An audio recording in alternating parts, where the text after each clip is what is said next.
Call me Red. I'll be moderating the event.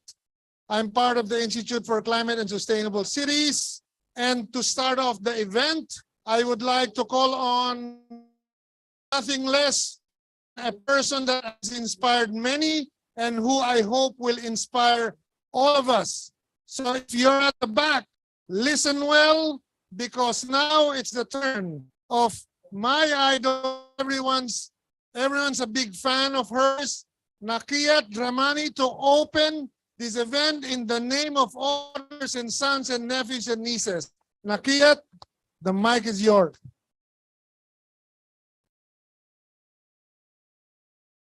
Thank you very much, everybody. Good morning.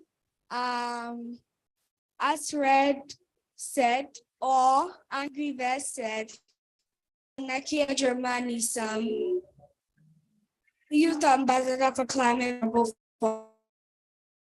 I'd like to say good afternoon, honorable dignitaries present, audience watching us here and around the globe. I'm very much elated to be part of this August gathering. I bring you greetings from Ghana as the CVF thematic ambassador for youth. I'm very much excited to have been given this good business platform and also my climate advocacy activities that towards making our a better place, and also to fight on this climate change threatening our very existence. I drop off my hat for the initiators of this great gathering. Aim is a challenge of access to climate finance and also charting innovative investments and implementation pathways that will allow CVF nations not only to survive, but also to thrive. I am very happy for the themes of climate prosperity plans, which says strengthening financial action in vulnerable countries. That this theme spurs us on to take a bull by the horn. And not nations who rules under the scourge of climate change. Yes, we shall certainly change the narrative from our vulnerable state to prosperity. But I must say, this could only materialize if we all as nations put all our commitments and efforts together to fight this canker called climate change. Undoubtedly, it's very hard for our program response to this challenge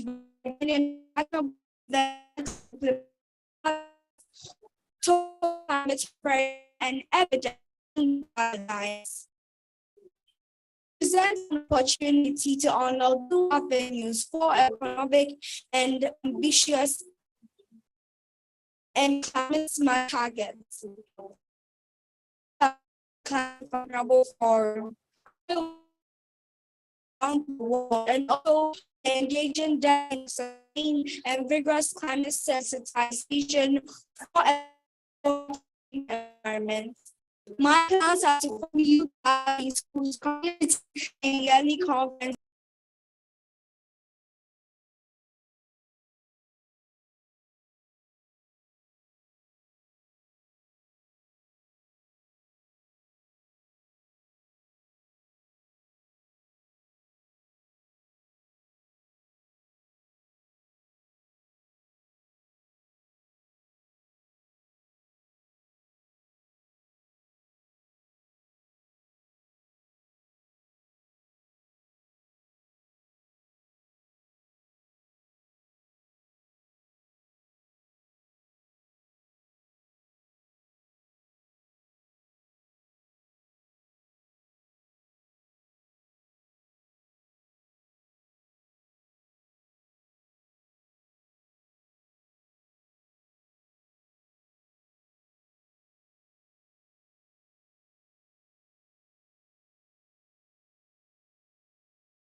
to share an informational video on the Global Shield.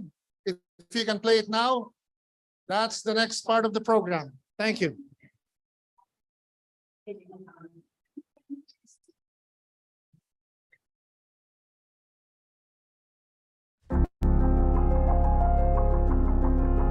Storms, droughts, floods, increasing temperatures. The severe consequences of climate change are already felt very clearly today, especially in countries of the global south. In one region of a country, drought is threatening farmers' incomes and livestock. A famine is looming, and humanitarian aid will be needed very soon. In another region of the same country, floods are a constant risk.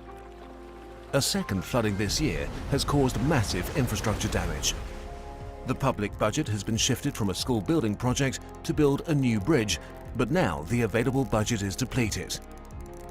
Ambitious mitigation and adaptation measures help to reduce climate risks. But despite all efforts, not all risks can be averted. Further losses and damages from climate change will continue to occur, often directly affecting people's livelihoods and homes. After a disaster occurs, responses are frequently slow and expensive. Pre-arranged finance allows governments, humanitarian agencies and non-governmental organizations to react immediately and reliably.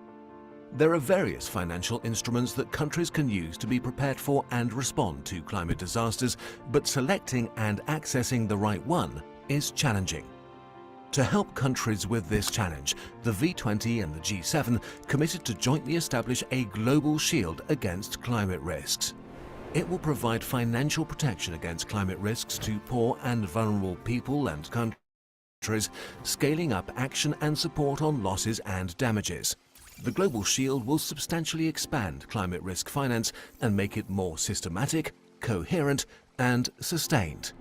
Countries will receive support from the Global Shield to set up a comprehensive system to manage climate risks. Governments will be supported with establishing an inclusive dialogue with key state actors, the private sector and civil society.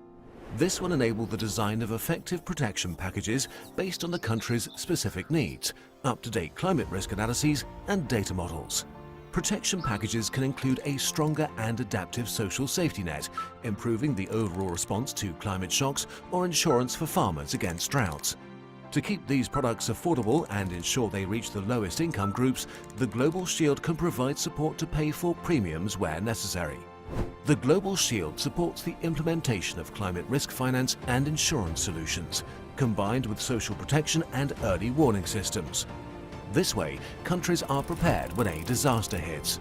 The Global Shield allows countries and people to better protect themselves against losses and damages from climate change.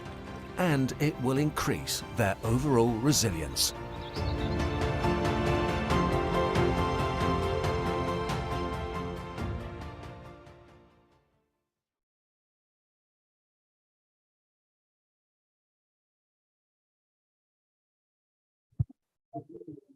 Thank you very much. Our next speaker will still have to be on video. Minister Ken Ofori-Atta, Minister of Finance of Ghana, and the chair of the V20 presidency was here the entirety of last week, but he has to be home again for domestic needs. So we'll be playing the video now, please. It is indeed a real honor and privilege to participate in the launch of the Global Shield, with Ghana as the chair of the V20 and President Akufo-Addo as chair of the CVF. I would like to begin by thanking Chancellor Olaf Scholz for announcing Germany's contribution of 170 million euros for the Global Shield against climate risk on Tuesday, November 8, 2022. The Global Shield, intended for the V20 group of 58 vulnerable nations, is aimed at strengthening insurance, disaster protection financing, providing support for loss and damage, and financial mechanisms for slow onset climate events. The V20 countries represent 30% of sovereign states, that is 1.5 billion people or 20% of the world's population, but only 3% of global GDP. It is critical that new resources from the G7 and the G20 are made available as contributions to the Global Shield. There is a need to go beyond business as usual ODA commitments even as we consolidate ODA commitments to doubling financing for adaptation. Climate warming poses major threats to the world economy, given its negative impact on health, food, and directly to the economies of climate-vulnerable economies. According to the V20 Loss and Damage report, V20 economies, 55 member countries at the time of the report, have lost approximately US $525 billion within the last 2 decades because of global warming and its related impacts. Climate change has eliminated a staggering 1/5 or 20% of the wealth of the V20 countries over the last 2 decades. And the situation is bound to get worse if we do not stay within the 1.5 degree temperature threshold. The third edition of the Climate Vulnerability Monitor, which was launched 2 weeks ago by CVF V20 just before COP27, finds that with recurring droughts and extreme precipitation, patterns in crop production and yields will be altered, and that would affect both food supply and income for about 600 million farms globally, 90% of which are operated by smallholder and subsistence farmers.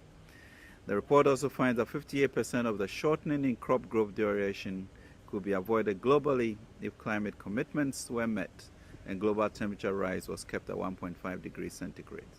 If no climate action is taken, moderate or severe food insecurity will increase by 12.8% globally towards the end of the century, 10.9% higher than otherwise. On Sunday, November 6th, negotiators from developing countries succeeded in placing loss and damage on the formal agenda for COP27. The addition of loss and damage on the agenda is a significant achievement and one that climate-vulnerable countries have fought many years for. Last year at COP26, Scotland, the host country, committed $2.2 million for loss and damage, and this year, First Minister Nicola Sturgeon announced that Scotland will commit an additional $5.7 million funding towards loss and damage. Their leadership has been catalytic, given the other commitments last week from the global north. Prime Minister Michael Martin of Ireland said his country was pledging $10 million for a new effort to protect the most vulnerable from climate loss and damage. Austria's climate minister said the country would pay 50 million euros, around $50 million, to developing countries struggling with climate effects. Belgium joined in, promising $2.5 million in loss and damage funding to Mozambique. Denmark said in September that it will spend at least $13 million paying for loss and damage in developing nations. And of course, Germany's significant announcement on Monday, with Chancellor Olaf Scholz pledging 170 million euros for the Global Shield, which has a component for loss and damage. V20 countries are putting together climate prosperity plans as a strategy to enable us to prevail to break the cycle of compounded adversity. As part of our climate prosperity plans, we intend to reduce the 98% financial protection sinkhole through private sector investment, even as the Global Shield will play a key role in resourcing and backstopping financial and social protection packages to protect our economies, our enterprises, and our communities. We must not depart from COP27 without meaningful resource mobilization on loss and damage. It's important to reiterate that climate-vulnerable countries continue to experience the worst impacts of climate change despite being the least contributors to global warming. CVF countries are responsible for only 6% of global emissions, while the global north are responsible for 78% of emissions. Developed countries, the G7 and G20 nations, must not fail to mobilize new resources, for by leaving climate-vulnerable nations at the mercy of the climate catastrophe, you could be triggering a global economic meltdown. It is frightening to envisage the cascading impact due to the economic disruption that would lead to social upheavals, political instability, increased conflicts over scarce resources, and unprecedented refugee flow. The Global Shield is long overdue. It has never been a question of who pays for loss and damage, because we in the V20 are already paying for it. Our economies pay for it in lost growth prospects, our enterprises pay for it in business disruptions, and our communities pay for it in livelihoods and lives lost. We still have a long way to go. We have seen how every G7 member has mobilized billions sometimes tens of billions or more, for a crisis like the war in Ukraine or post-World War II interventions. We need a Marshall Plan for the climate crisis. We really hope that the Global Shield will not only yield impact for the most vulnerable communities, but that it will also contribute to building mutual trust and understanding to help bridge the resource gaps facing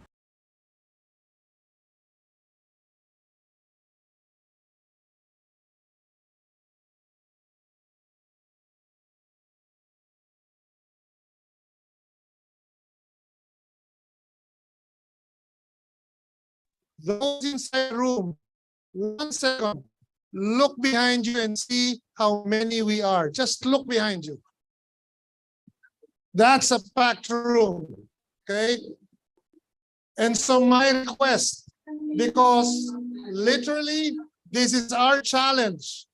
As I call speakers to the front, I ask our speakers to do the same job that all the negotiators are trying to do in this COP.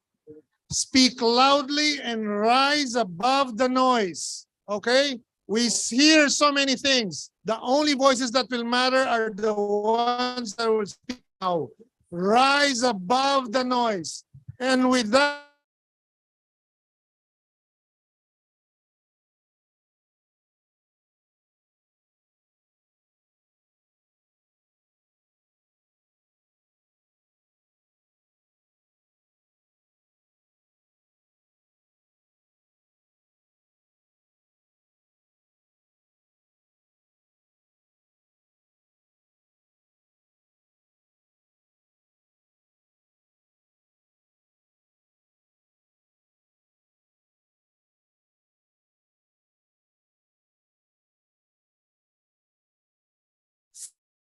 CBF, representatives of the donor community and international organizations. Ladies and gentlemen, the press present. I bring you felicitations from Ghana, the president, who is also the president of the Climate Vulnerable Forum. On behalf of the forum, at the Ghana presidency, we are pleased to be part of the launching of the Global Shield against climate risks at COP27, with the objective of accelerating pre-arranged financing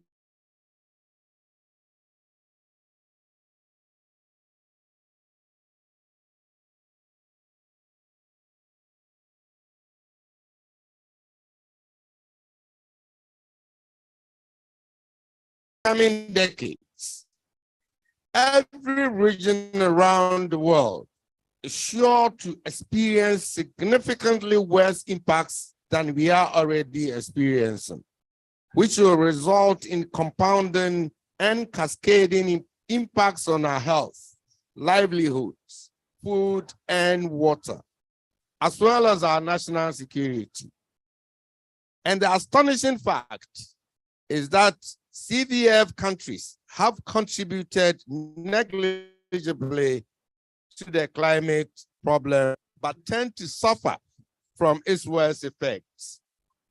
Given the limited financial resources that the CVF countries has to deal with the deepening climate impacts and other converging crises like debt and energy, we are determined to close the financial protection gap with a G7/V20 Global Shield against climate risks as critical financial protection cooperation. Excellencies, ladies and gentlemen, the need for a global initiative like the Global Shield has never been greater.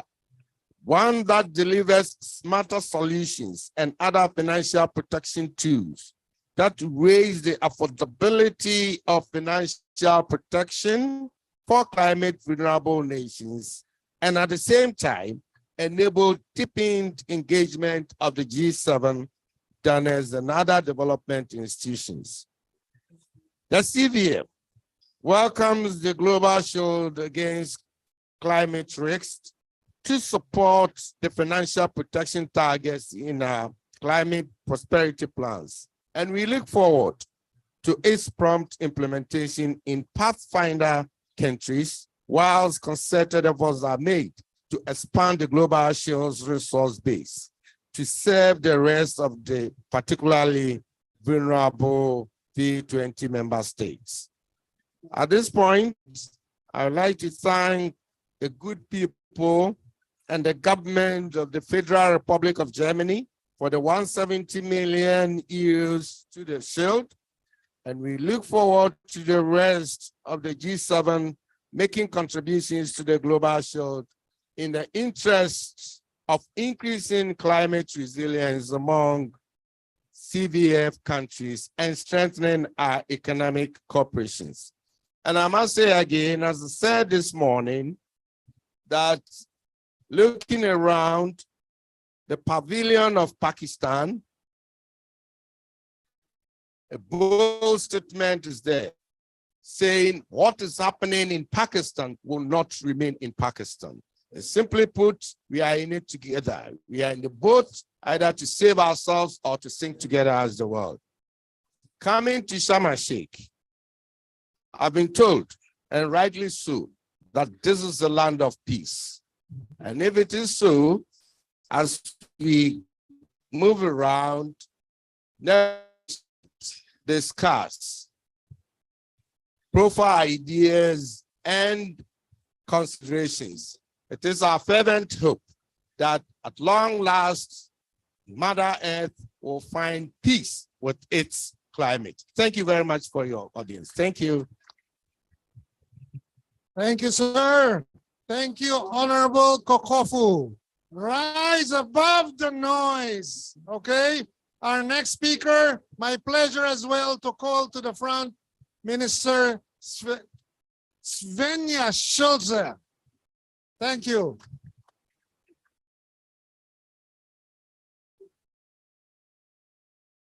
Yeah, thank you. Thank you very much. The Minister's Excellencies, colleagues, climate-related disasters are increasing worldwide.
Wide.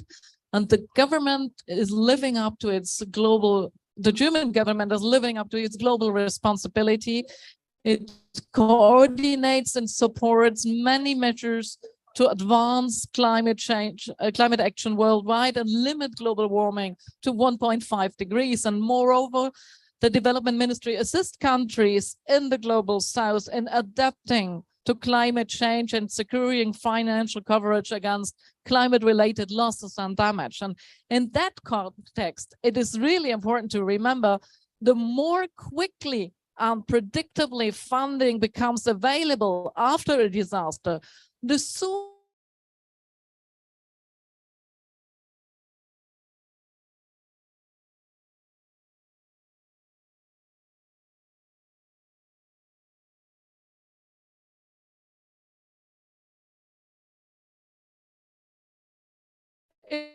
this is precisely where the global shield against climate risk comes in. Its purpose is to provide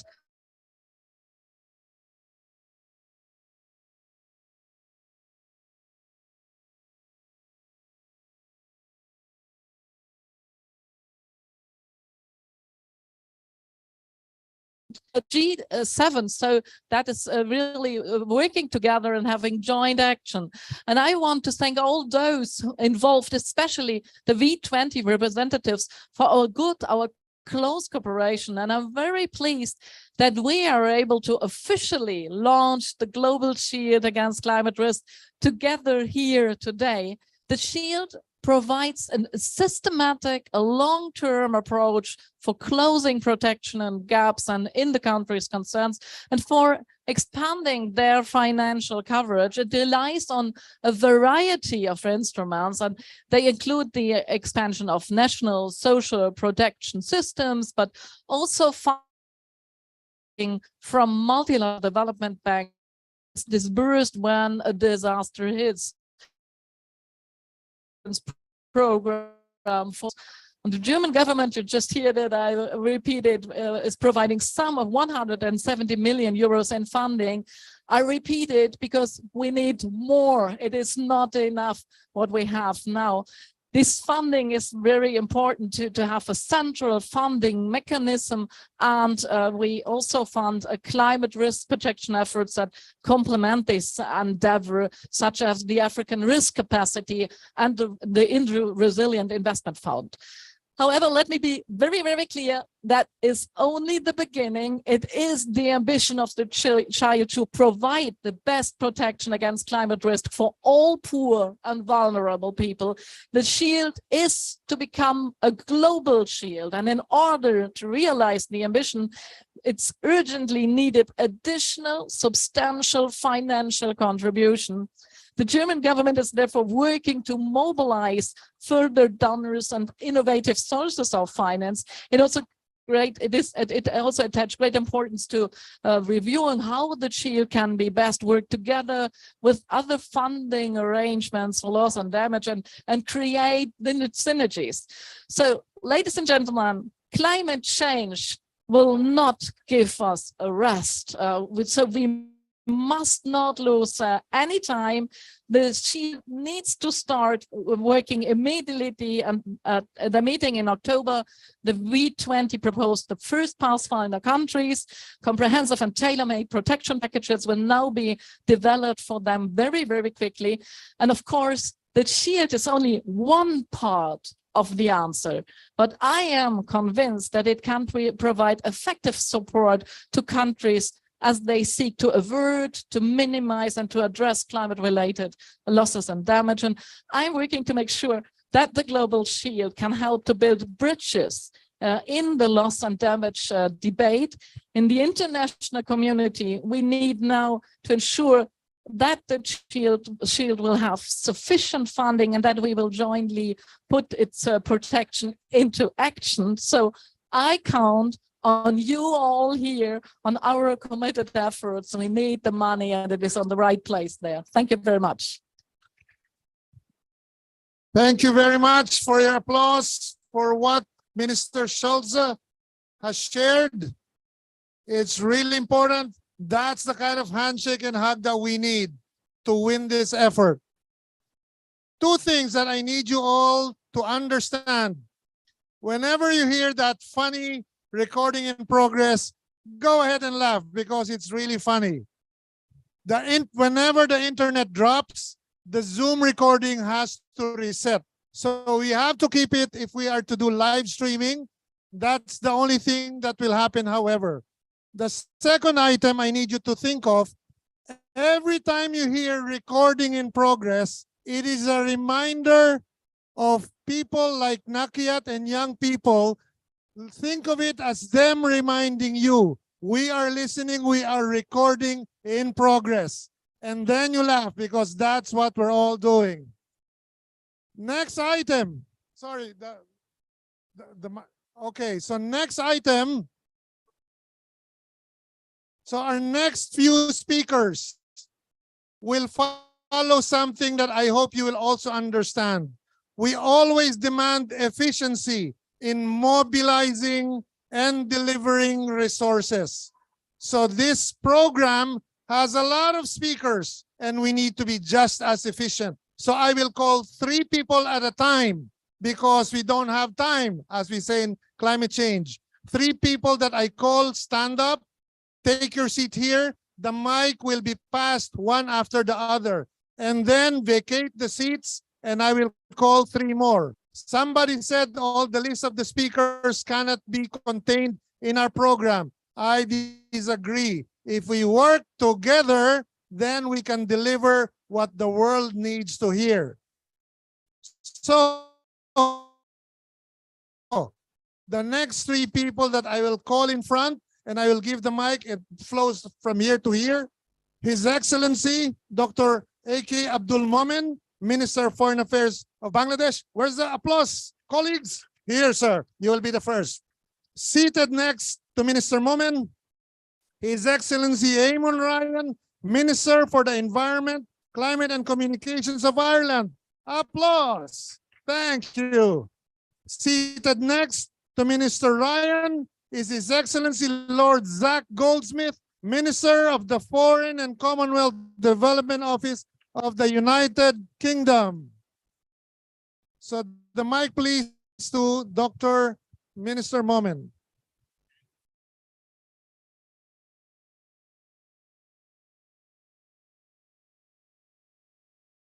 Honorable Finance Minister of Germany, representing G7 presidency, Chairman of B20 group, U.S. Special Envoy, Senator John Kerry, ministers, excellencies from fellow CBF and B20 member states, ladies and gentlemen, Assalamu alaikum, peace be upon you all. It is indeed a great pleasure for me to be present in this auspicious occasion today when B20 and G7 are jointly launching the Global Shield against climate risks in a wider effort to accelerate pre-arranged financing at speed and scale to save this planet Earth. We thank the German government for coming forward with this concrete initiative. Distinguished guests, the 55 CBF countries now represent some 1.5 billion people, and B20 economies are absorbing losses and damages caused by accelerating climate change. The rising sea levels and extreme flooding events are causing unprecedented levels of disruption and displacement. It is critical for us to forge solutions to deal with displacement, and I'm pleased to see that B20's joint multi-donor fund, which was created during Bangladesh presidency of CBF, is part of the implementation of the Global Shield. I hope this initiative is going to work on a slow onset risk tool to tackle displacement resource needs. We must build consensus on mainstreaming climate-induced displacement and mobility into climate change negotiations and outcomes. Maybe I should tell you that in my own country, Bangladesh, each year, 650,000 people are being uprooted from their sweet homes and traditional jobs, and they're flocking in the cities and towns, creating slums.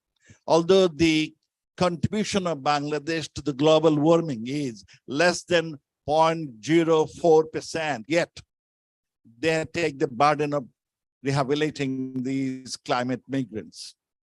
And our fear is, as per varieties of estimates, around 20 to 30 million people will be uprooted from their homes unless we take corrective action. That means it will create a global take care of them. And I'm thankful to Germany to coming up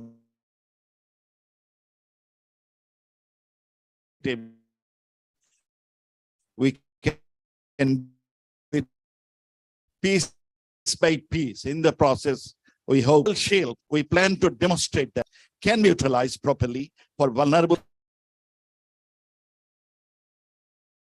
with grants and through existing institutions, that loss and damage can be funded in a way that can be scaled globally, both geographically and in volume. Additionally, we must leverage adaptation funding in order to result in project investments that better equip communities to withstand future extreme events. We are hoping to have some concrete deliverables on loss and damage from COP27, and we believe that the Global Shield should be given due recognition as part of that. We should care the opportunity. We should take this opportunity of this week's discussion in Santiago Network on loss and damage to that effect.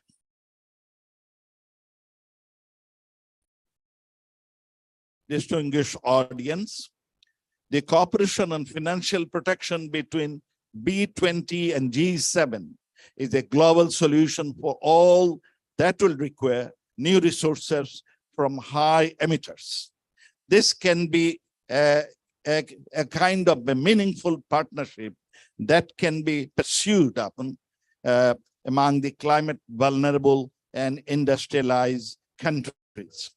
The Global Shield against climate risks has therefore is a big success to fortify our economies and communities from climate shocks and to build towards the prosperity.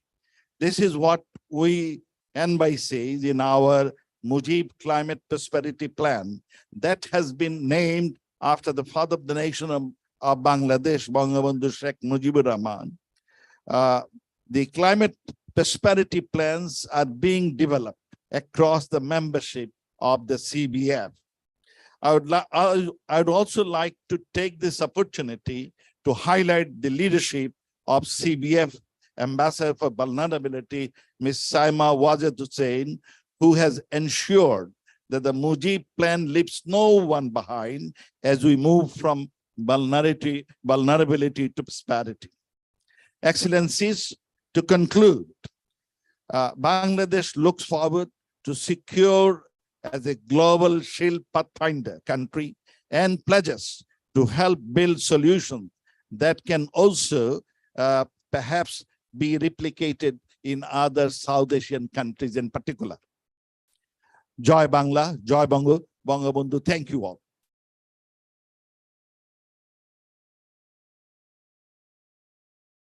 Thank you very much. The Minister from Ghana, Mr. Ofori-Atta, said we need meaningful progress here this week on resource allocation for loss and damage, as well as climate finance for mitigation and adaptation. He is right. Meaningful has to work. Meaningful has to be effective. And I believe there are three principles that we should apply in making it meaningful. Firstly, we put justice at the core. We do have to prioritize in any funding the most vulnerable countries. Secondly, diversity gives us strength here. Having a variety of different funding sources and allocations of funding gives real strength to loss and damage support. And thirdly, we need quality. We have to make sure that the funding is timely, that it's tangible and real, and that it's not tied to any interest other than the protection of people in the most vulnerable country. I believe the Global Shield qualifies on all those three principles. It's timely, it's targeted, and it's tangible and real. And that's why Ireland, at the launch of it, pledges our 10 million euros to lift this shield as one of the many shields we would need in our world today. Thank you. Thank you very much. Thank you to Bangladesh for having chaired the Climate Vulnerable Forum. Thank you to Ghana for taking it on. It really is at the cutting edge, literally, the front in the battle against climate change. And the reality is, as many of you know, as everyone knows, is that even if we keep emissions down and stay within 1.5 degrees, which we must, it is the biggest, the most important challenge we face. But even if we do that, change is still inevitable.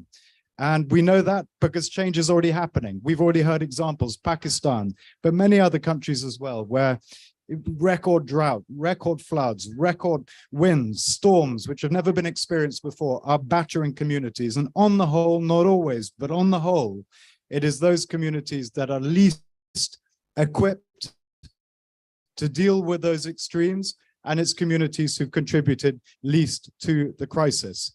And it's not just rising emissions, it's degradation of ecosystems as well, as you degrade ecosystems on which each and every one of us depends, mangroves, forests, corals. So this is the defining challenge of our age. And we know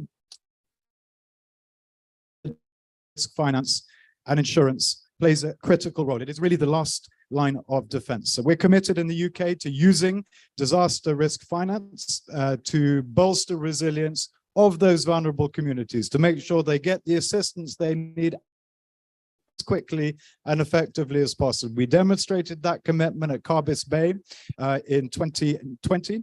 We demonstrated that commitment in Glasgow, COP26, with a pledge of £120 million of new support. And we're now working with the IADB to provide insurance for Caribbean water utility companies to restore critical water and sanitation services immediately after disasters. Our support this year will target drought and food insecurity across Africa, ensuring, for example, insuring Somalia for the first time, the Comoros, Zimbabwe, Madagascar, and others. And we know that this works because we've seen that it works. It enables faster payouts where the worst eventually happens, helping keep food on the tables, helping keep children in schools. For example, in Nicaragua, where Hurricanes Eta and Ito struck last year, 2 years ago, the Caribbean Regional Risk Pool paid out more than $30 million within 2 weeks of the crisis, which I think at the time was a record. But it's clear we need to go further. We need to raise our ambition and our support, that the scale of the challenge demands it. And this is where, as others have said, the global shield comes in. We're proud to be a partner. We warmly welcome the V20's leadership and the design of the shield. We believe in the shield and we are absolutely on board. We're determined to keep up the momentum. We urge anyone who has not yet made the pledge to do so. We need high ambition. This stuff works, it's proven to work, and it's absolutely critical. Thank you so much for everything you've done, and we're pleased to be part of it. Thank you very much, sirs.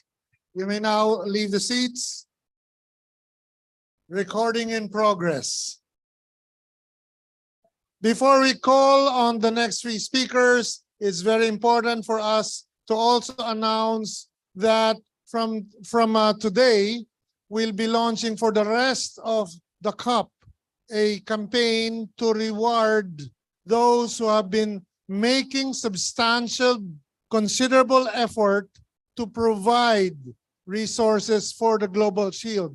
And so the first awarding of this one will occur in this event. I'd like to call Honorable Henry Kokofu to provide this, and I hope we can take pictures because he will be joined by Minister Schulze, because we'll be recognizing those who have made considerable progress, loss and damage trailblazers. Please give a round of applause. This first award is for Germany.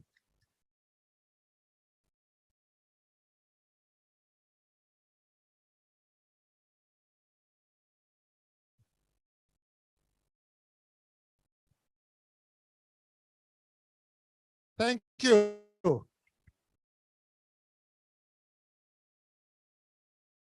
If I can get that again, madam. Those at the back need to see this. It only goes to those who make substantive contributions. So please, if you're still thinking about it, do it. Don't think about it. Thank you, Minister Schulze. Germany is recognized most certainly. Our next three speakers, again, if we can do this even more quickly, I'd like to call them in front, to the front. The first one, His Excellency John Kerry, Special Presidential Envoy for Climate. the United States of America, Mr. Stéphane Cruzat, Climate Ambassador of the French Ministry for Europe and Foreign Affairs of France, and Her Excellency Dr. Claudine Ouera, Minister of State in charge of Economic Planning, Rwanda. His Excellency, please take your seat. Thank you.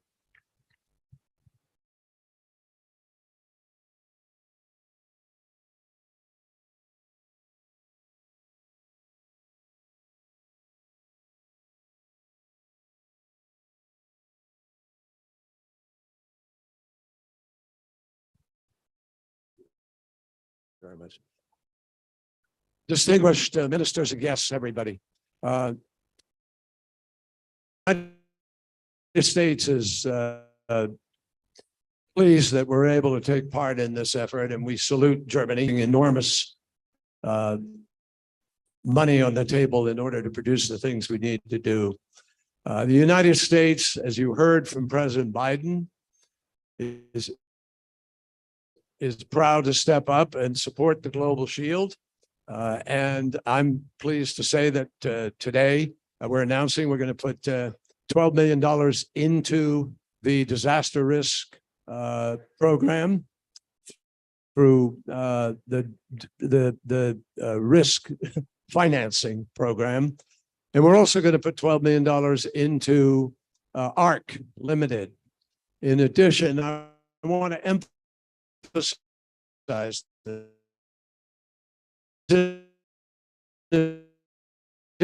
$12 billion commitment.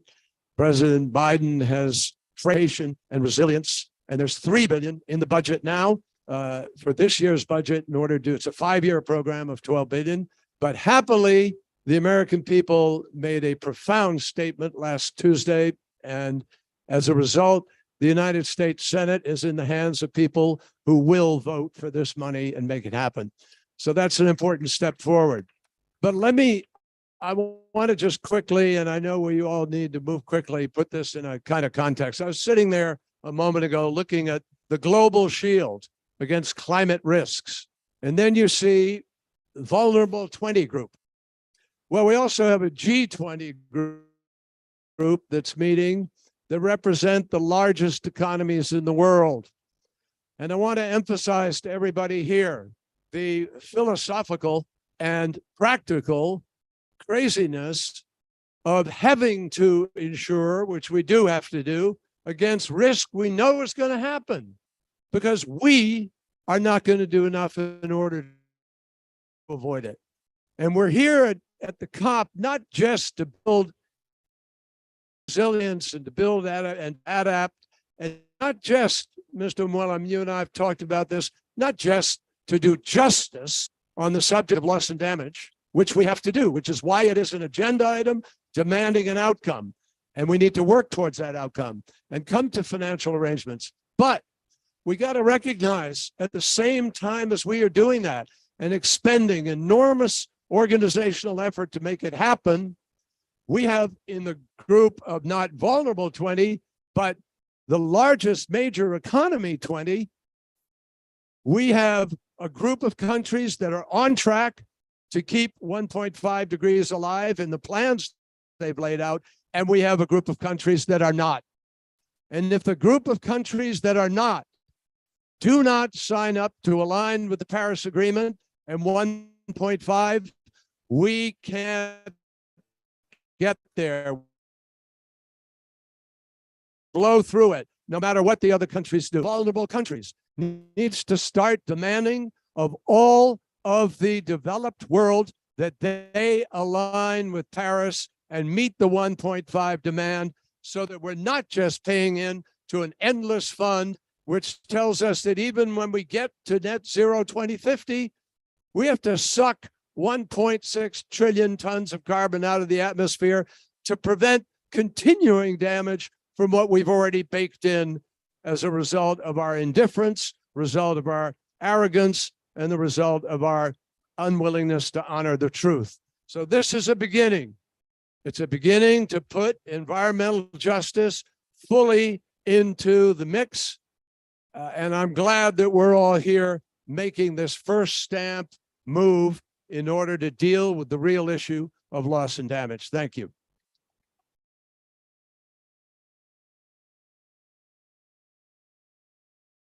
Thank you. This is an implementation COP, and it's an implementation across the board. We need concrete solutions across the board, and including on loss and damage. And France has been very active to promote these concrete solutions. For instance, on early warning systems, we were delighted to hear the Secretary General say that he wanted by 2027 all vulnerable populations covered by an early warning system. And that's why we're a system where we announced the doubling of our contribution to 8 million euros every year. And then there was our President Macron, along with Prime Minister from Barbados, who said that we need to how we can activate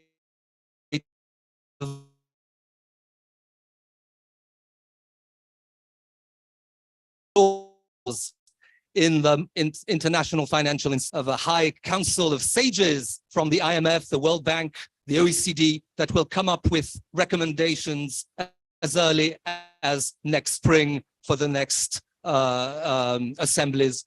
And there is the Global Shield against climate risk, which France has supported politically from the very beginning. We like the idea. We think it's absolutely a part of the solution.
Us here today to make sure that this human right is respected everywhere.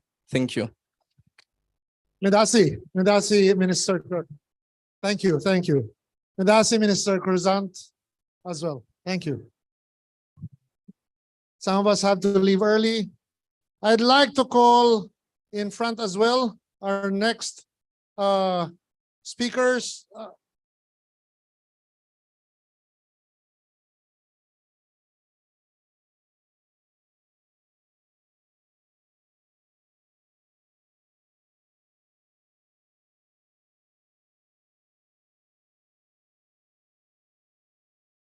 If we all agree that many more facilities are needed, then the Trailblazer recognition goes to those who actually make substantial contributions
everything was said.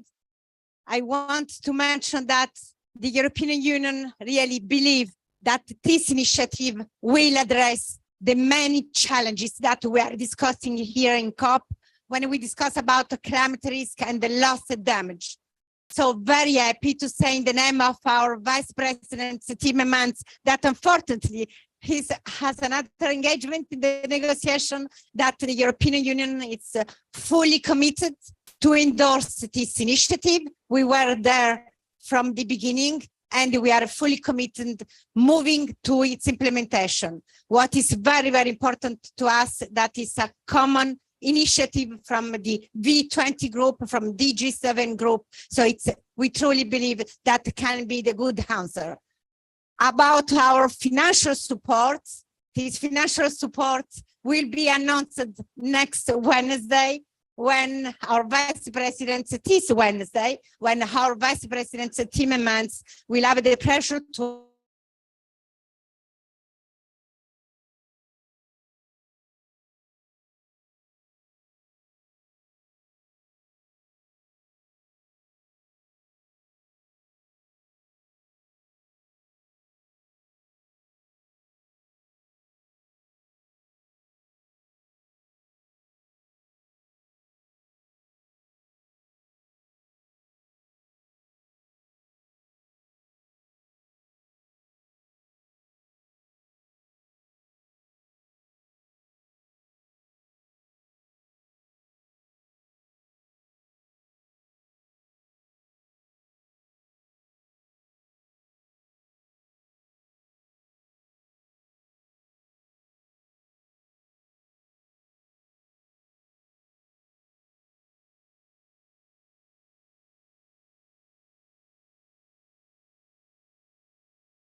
the global director, the World Bank, please take your seat. And Dr. Martin Frick, Director WFP, the Global Office in Berlin. Please. Thank you, Red. We're very proud to be in this room today because in many of these rooms, the conversations around climate finance are about quantity, access, quality, all very important questions. But what we forget is even where climate finance is available, it's often unaffordable, particularly in the most vulnerable and most poor countries, but also for the most vulnerable, most poor households in every country. And that's why the Global Shield is so important. This is about putting the money where it's needed, as Minister Ryan said, when it's needed. And just as France talked about the importance of early warning systems, this is an early commitment system so that people know as the weather is coming, they know the money will come right after it so that they can rebuild their lives and their livelihoods. And we're so proud today to be part of the Global Shield and to put an additional brick in that Global Shield wall through the Global Shield financing facility. This is building on the World Bank's Global Risk Financing Facility that since 2018 has mobilized $1 billion in private risk money, private capital, and has unlocked $3.5 billion of the World Bank's own financing to provide that kind of risk money, that risk capital that's needed by the most vulnerable. And we hope to use our capital, our convening services, and our data through the Global Shield financing facility to do more of that, to leverage more money, to make sure we can do the type of financial engineering that will transfer risk to private markets, that will do things like the catastrophe bonds, the catastrophe modules that Barbados has been talking about at this COP, but also to make sure there's financing available for good old-fashioned savings and insurance schemes. Not everything needs to be innovative. We know there are things that work, and we want to put that money in, which is especially important today, as this is an Africa COP, and we're living in a world where 222 million people in 53 countries are going to bed hungry tonight, too many of them on the brink of famine in places like the Sahel, southern Madagascar, the Horn of Africa, because of climate change. And those are the people for whom we need to make sure climate finance is available and affordable. Long live the Global Shield. Thank you. Dr. Frick, before you start, I'd also like to call to the front Ms. Usha Rao Munari, Under Secretary General and Associate Administrator of the UNDP. My apologies. My handwriting is terrible, madam. Please, sir. Well, thank you. This is a great day, and I would like to acknowledge so many people who have been fighting for climate justice for almost 2 decades. This is how climate justice works. And this is also an important moment as the loss and damage discussion is now turning into something that really helps people on the ground. When you live in extreme poverty, when you're making your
nations. 9 out of every 10 people in Africa have no insurance at all. What does this mean?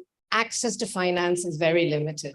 So I think the Global Shield is part of a echoing, no, the Global Shield is part of a very important initiative to de-risk and demystify finance for disasters. It's about the development alternative and development choices a country gets to make at the country level. UNDP, as part of the Ensure Resilience Global Partnership, is a proud member of the team that put together the Global Shield. And why is this important? It's important because at the country level, global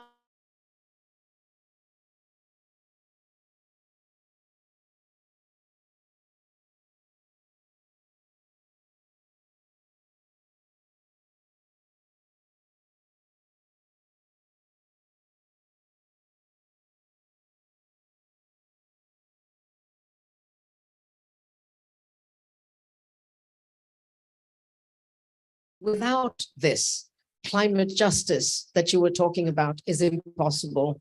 Hope is impossible, and dignity of life is impossible. So UNDP is a proud partner and stands ready to help our partners at the country level. Thank you very much.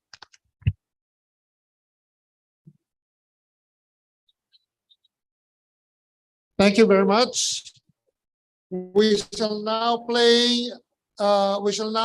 share with you the message from Ms. Mami Mizutori, Special Representative of the UNSG for Disaster Risk Reduction and the head of the UNDRR.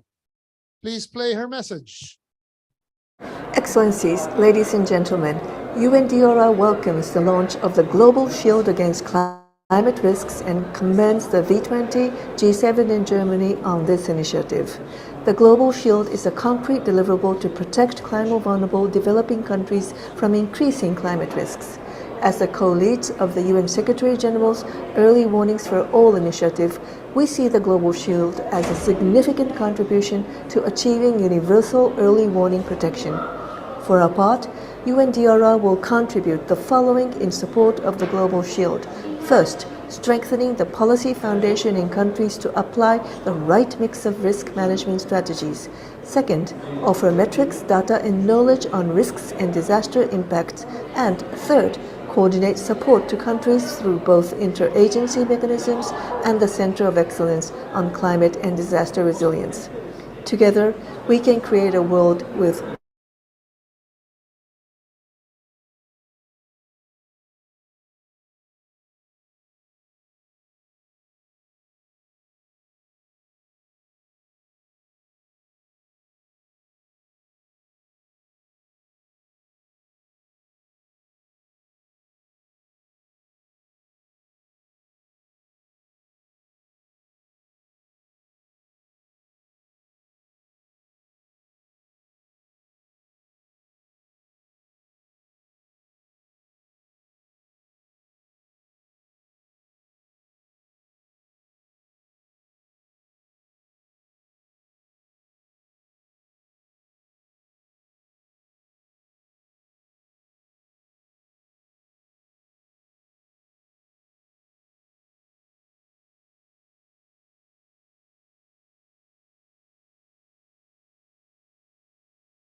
ARC Limited.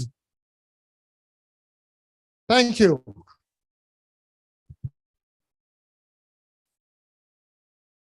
Thank you. So bonjour, good day to everybody. On behalf of the Insurance Development Forum and representing perspective from the private sector, we are strongly supportive and endorse the launch of Global Shield.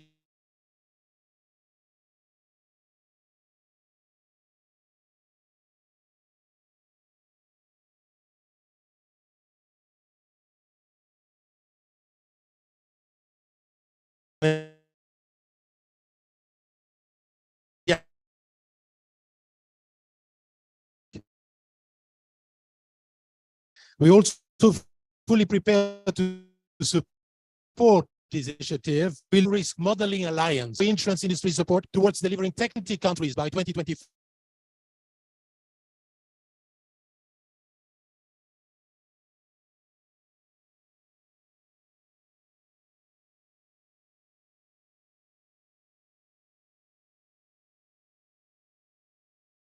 US dollar offered in risk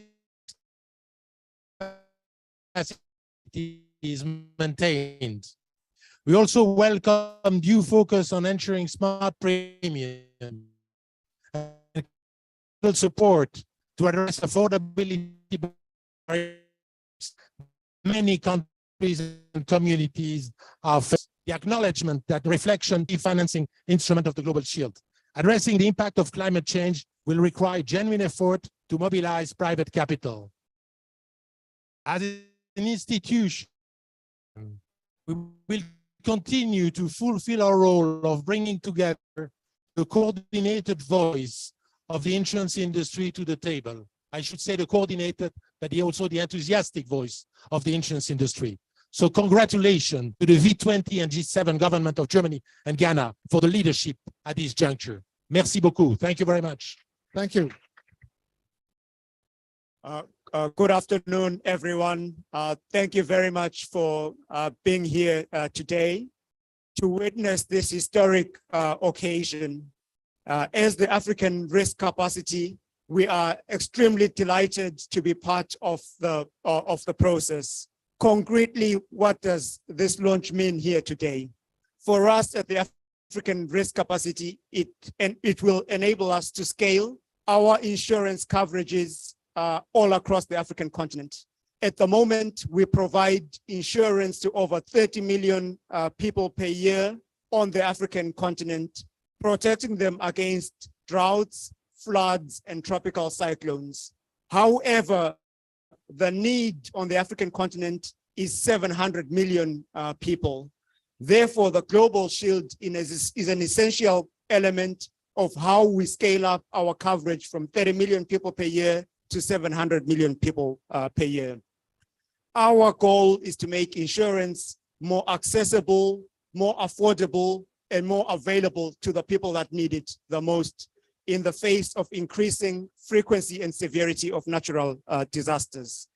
Furthermore, the Global Shield will allow us to strengthen capacity building in the member states all across Africa, because for the solutions to be sustainable for the long term, they need to be owned and led by the people in the countries. Then maybe to conclude on these thoughts, maybe just 3 points to emphasize regarding the global risk, the Global Shield. Firstly, it's going to make more funding available in an area where it is critically needed. Secondly, it's going to facilitate the streamlining of the various initiatives that have mushroomed over time. It's also going to then strengthen the public, and because in fact, to effectively address the problem, we need the contribution of the donor community, the ownership of the countries, but also the participation of the private sector in designing and implementing solutions. So once again, thank you to everyone. I know it has been a lot of work to bring it to life, but finally we're here and we're all very, very excited. Thank you. Thank you very much. Thank you, sir. Thank you. You may leave the stage. It's been a long event, even though it's just been 1 hour and 20 minutes. We're way over time, but we always want to find time for at least one question or two. Very, very quick. Please make sure somebody hand the mic. We're over time, but we'll sneak this in. Hello, my name is Sabine Minninger. I work for Bread for the World in Germany, and we highly appreciate this initiative because it's really helping the poorest people to get back on their feet after a disaster striking them. But it is not the full answer to climate justice. What should I? Sorry. It's not a full answer to climate justice. Rise above the noise. The heaviest burden of disaster is still the poorest countries who are carrying it. And as Minister Schulze just said, additional finance is needed. And that's why rich countries have to commit here at the negotiation table to finance is committed new to the Paris commitments so that loss and damage finance is not cannibalizing the commitments made to ODA, to humanitarian aid, and to adaptation finance. So at the end of the week, please commit to a loss and damage finance in a COP decision here and fitting, and the poorest people have enough finance to get back on their feet and to make it actually global. Thank you very much. Excellent point. Excellent point. I'd like to close this if we have that. That's actually an excellent point. Maybe our colleagues with the technical side will have a couple more things to add or answer, because those are really substantive comments made. Anyone? It was a question. Yeah. So briefly. Thank you for the point on the facility. I think it's critical that as the COP discussed this facility, that Global Shield start today. And so we look forward to working together with the G7 and the V20 on delivering the Global Shield in anticipation of what happens here at the COP. Thanks. And maybe to add from my end, Martin Kipping, Head of Climate Policy at BMZ. So as Minister Schulz said in the press conference this morning, and I think also in her speech, Shield is not to preempt any negotiations or to replace anything that might come out of the negotiations, right? But as Sarah rightly said, the Shield can deliver here and now, right? And vulnerable people and countries cannot wait for more solutions any longer. Thank you very much. One last, please, hand the mic, but be brief. We are overtime on our overtime. If it's a question, please make sure it's a question so our colleagues can also answer. If not, then it's fine. It's not a question. Okay. Thank you for giving the space to provide this statement, which I'm providing on behalf of Slycan Trust and of our Executive Director, Vosila Vicenaike, who is a member of the high-level consultative group of the Inter-Resilience Global Partnership. And I just wanted to say, in the context of the announcement and pledges made today, we would like to announce that Slycan Trust would like to extend technical support to countries on climate and disaster risk management and finance, particularly on the following areas: enhancing inclusive, participatory, and transparent processes and instruments with multi-stakeholder participation, building on our continued engagement with the Inter-Resilience Global Partnership and our work on highlighting these aspects and ensuring that voices from civil society and different stakeholders are included.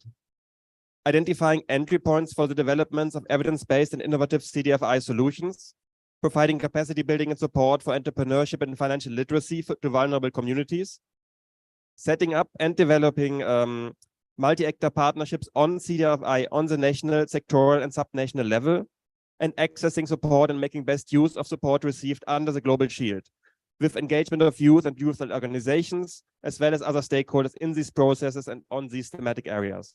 So this support will cover countries across Asia and Africa. Thank you very much. Thank you very much. And with that, one final round of applause to everyone. Consider the event closed. Thank you.